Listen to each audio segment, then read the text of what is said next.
Et on reste dans la mouvance de la tenue du dialogue national inclusif et sans tabou, 2 semaines après les travaux relatifs à la première phase dite citoyenne, place aux politiques qui doivent statuer et amender les conclusions issues de la première phase, un travail qui se déroule depuis ce matin du côté d'Angonje, mais à mi-parcours, Oga Conforte au Kinkali nous fait le bilan sur la première phase et l'intérêt de la tenue de la deuxième phase. Regardons.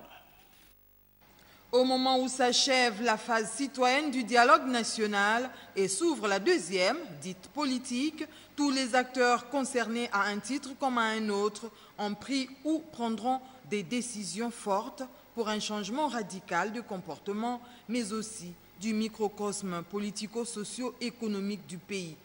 Échanges francs, directs, sincères que ces débats du dialogue citoyen où les participants se sont exprimés à cœur ouvert, comme quoi les Gabonais avaient tant besoin de transiter par là avant de conclure à une paix des braves. Pendant ce temps, les travaux du dialogue politique, eux aussi, se préparent et s'annoncent alors fructueux.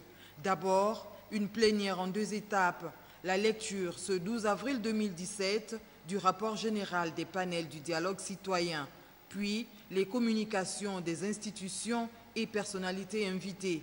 Des discussions apparemment à huis clos au cours des 6 prochains jours.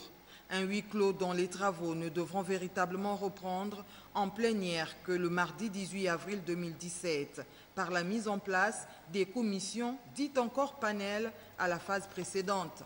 Mais les thématiques demeurant les mêmes, c'est-à-dire les réformes institutionnelles, les réformes électorales, la modernisation de la gestion de la vie publique et de la réforme de l'État et la consolidation de la paix et la cohésion nationale.